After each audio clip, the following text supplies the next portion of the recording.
Shalom. First and foremost, I want to give all praises, honor, and glory to Yahweh, Bahashem, Yahweh Shah, Bahashem, and Kakodash. Double honors to the elders and apostles of Great Millstone, who rule well, and peace, love, and salutations to the hopeful elect. This year's your brother Dawadah from the Men of Valor campaign in Greenville, South Carolina, coming back with another video in sincerity and in truth. The Lord willing, it can be edifying.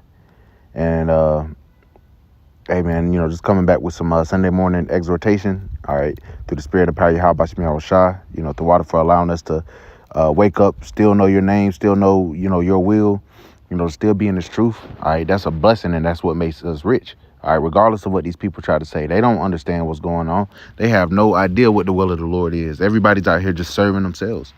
All right, and we win in the end. All right, so fuck these people. We win in the end. These people in the world, you go around these people, they'll make you try to seem small, make you seem insignificant. All right, and that's why the scriptures say exhort one another daily, because, all right, this is a constant battle. We got to understand that we're rich. All right, we're heirs of the promise. All right, although everybody else can't see it, we understand, and we see the prophecies coming to pass. We see that the kingdom is nigh at hand. So I wanted to just bounce around a little bit. We're going through the spirit, and just speaking, Thawadi Habashim Shah, man, just being thankful. The Lord is going to protect us. The Lord is going to feed us when you people are about to starve. All right. Hey, what did the World Economic Forum come out and say? They were speaking about billions of people dying next year at 2025, man. Hey, how that's going to go down? You got the first confirmed case of what I think the bird flu or some shit, a bird flu case in California. Pestilences. You got war. All right, you got the war drones beating harder than ever. With this escalation on the the Russia-Ukraine front, you have everybody picking sides. All right, we're in the best possible position to be in this truth, man.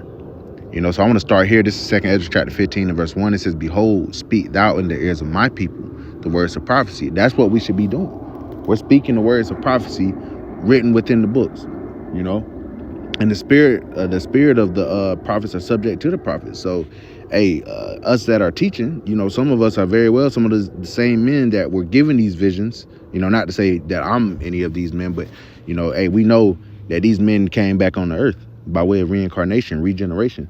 But these are the same men that the Lord gave these visions, and we're told, like in Habakkuk, the 2nd chapter, make it plain upon tables that they may run that read it. So now that we're in the time where we're seeing the prophecies coming to pass, the Lord is quickening our spirit and we understand it. We understand prophecy. We understand the will of the Lord.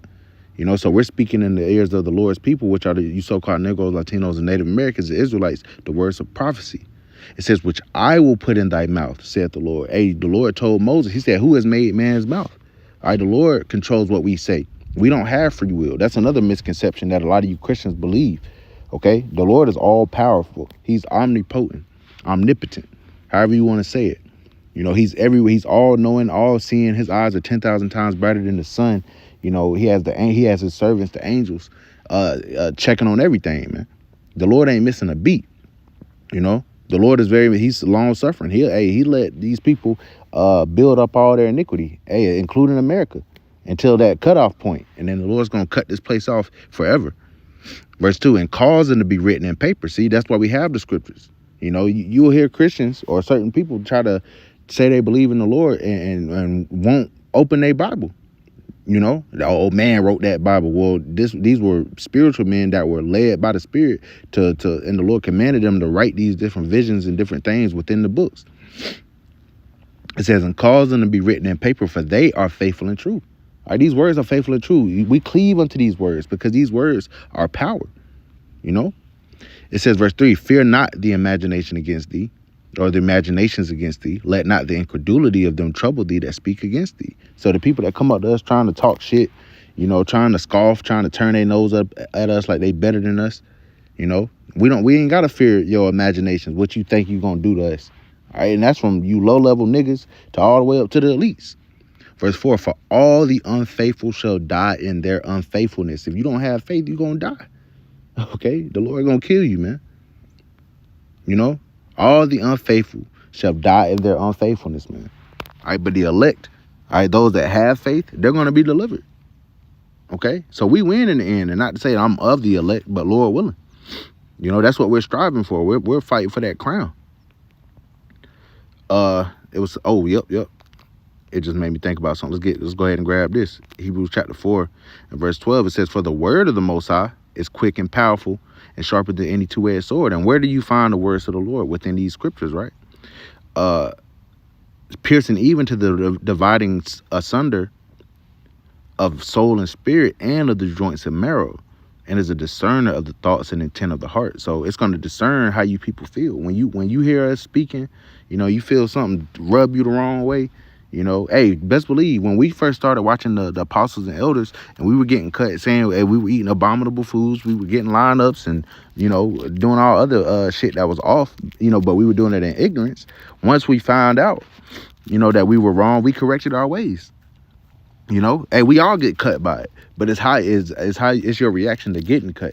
See, the men that are teaching, we got cut and we changed our ways. We realized we didn't do it. We didn't know anything. But you people that reject this word, you hear this word and you reject it. You know, you say, oh no, the Lord's ways are unequal. You know, and the Lord gonna get you for that. But it show, hey, the Lord, these words expose how you people feel. All right, and that's why you try to come up against us, because it's not us that you hate, but the Lord. It says, let's see what Yahweh Shah said on the matter. Yep, let's get this. John chapter 7, John 7:7. It says, the world cannot hate you, but me it hateth, because I testify that the works thereof are evil. See, we're adverse to all this shit that's in the world. And that's why the world comes up against us. That's why the world tries to make us feel small, because we're really we're cut from a different cloth. All right, we're of a different fashion than the people of this world. They're under the vibration of Esau. We're under the righteous vibration of Yahweh Bashim Yahweh Shai. So we win. All right, because Esau's kingdom is on the way out. Esau's kingdom is on the way out. Esau can't even save himself. So to you knucklehead niggas trying to cleave under Esau, all right, y'all all gonna fall together. Y'all all gonna fall together. And I'm just jumping around through the spirit.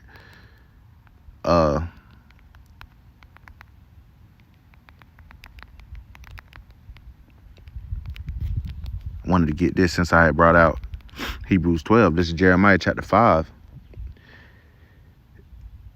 Let's see. In verse 14, it says, wherefore thus said the Lord, power of hosts, because ye speak this word, right? This word, you know, which these words do not go out void. Behold, I will make my words in thy mouth. See, these are the Lord's words. All right, he said, I will make my words in thy mouth fire, and this people wood, and it shall devour them. You know, so we've been prophesying of what's written in the scriptures, and the Lord has been bringing it to pass. You know, because he said what? The former things that come to pass, and new things do I declare before they spring forth, I tell you of them. So the Lord tells us by way of what? The prophets. He speaks through the mouth of his holy prophets, which have been since the world began. That's how the Lord has always moved. But guess what? You despise the prophets. You're going to try to say that that you weren't warned just because you didn't like how we looked. You didn't like our delivery. I don't like how you said that. Damn, how he said it. Was it the truth or was it not the truth? You know? Hey, because those offenses will come, man. Hey, we old school. You know, although even some of us that are young men, all right, we go back to the old ways of living. All right. And we're austere. You know, now we use wisdom, we use balance, of course. All right. So we ain't just on no rah-rah shit or nothing like that. But, you know, we give it to you straight. We're men. All right. We ain't tippy-toeing around your damn feelings or how you feel. All right. The apostles and elders didn't tippy-toe around our feelings. And guess what? We here. We teaching. We believe. There's even women. All right. As much as we get on women, there's women that believe just like we believe. Well, not, I ain't gonna say just like we believe, because, you know, the faith is different, but, you know, they subscribe to the elders and apostles of Great Millstone, and they be getting on women, and if it don't apply to you, let it fly. But you got these women that get all bent out of shape. Oh, y'all hate black women. Oh, y'all are cold. Y'all are this and y'all that. But guess what? We win in the end, man. The Lord said, my servants shall eat, but ye shall be hungry. My servants shall drink, but you shall be thirsty. My servants shall sing for joy of heart, but ye shall howl for sorrow of heart, but you shall cry for sorrow of heart and howl for vexation of spirit. Roughly paraphrasing. All right, the Lord is laying it out plain that the ones that believed upon him are going to be protected, but the ones that didn't, they're going to be destroyed. And it ain't, and some it might be a swift destruction, but the Lord gonna make you feel that shit. What did it say? Let's go ahead and grab this real quick, man, because we win in the end, man. Yeah, 2 Esdras 9. Yep. And I actually want to jump down. 2 Esdras chapter 9 and verse 7. It says, and everyone that shall be saved and shall be able to escape by his works and by faith. Remember in 2 Esdras 15, it said, all the unfaithful shall die in their unfaithfulness. But right here it's saying that that everyone that should be saved shall be able to be saved by his just like it. I'm gonna read it again, verse 7. And everyone that shall be saved and shall be able to escape by his works and by faith whereby ye have believed. Because without faith, it is impossible to please him. And you got to show your faith by your works, even though faith, our works are really not of us. The Lord puts it in our spirits to do the works that make us wise unto salvation. Verse 8, it says, shall be preserved from the said peril. So the things that the Lord said he's going to bring upon this place, he's going to deliver us from it. Revelation 3, the Lord said, since thou hast kept the word of my saying, the word of my patience, I will also keep thee from the word, from the hour of temptation, which shall come upon the whole world to try them that dwell upon the earth. So the Lord is going to protect us in these trying times during Jacob's trouble. But you people are going to be asked out. It says, verse 8, again, it says, shall be preserved from the said perils, and shall see my salvation in my land and within my borders. For I have sanctified them for me from the beginning. This was preordained. It says, then shall they be in pitiful case, which now have abused my ways, 2/3, and they that have cast them away despitefully shall dwell in torments, those that rejected this word. Even if you came into the truth and went back into the world, you rejected this. All right, you're going to dwell in torments. Verse 10, for such as in their life have received benefits and have not known me. And they that have loathed my law, while they had yet liberty, right? When you had a time to get, seek the Lord while he may be found.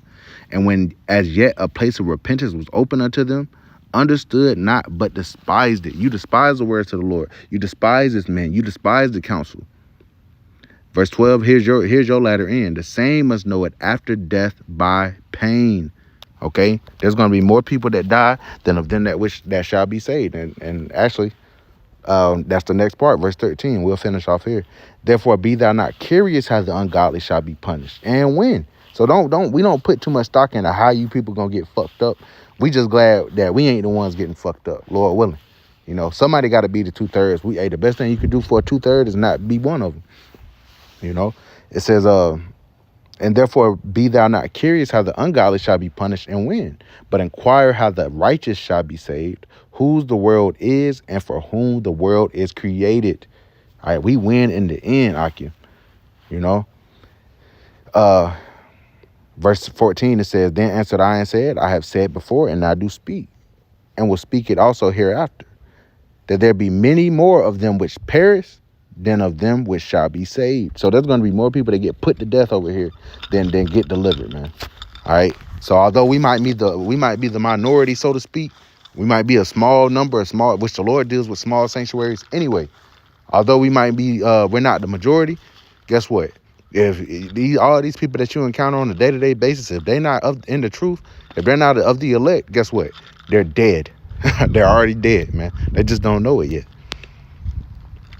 Verse 16, like as a wave is greater than a drop. So that's going to be the comparison. We know there's still going to be a great multitude of men, women, and children that get delivered. All right, but it's going to seem like more people got put to death, man. It's going to seem like nobody's going to get delivered. The Lord said, when he comes, shall he find faith on the earth. The only ones that are going to have faith are the elect. Everybody else is going to lack faith. Faith is going to be completely stripped from them. And going back to 2 Esdras 15, all the unfaithful shall die in their unfaithfulness. So, hey, we win in the end, man. So, Lord willing, this is edifying. I want to give all praise, honor, and glory to Yahweh Bahashem, Yahweh Shai, Bahashem, Kahakudash.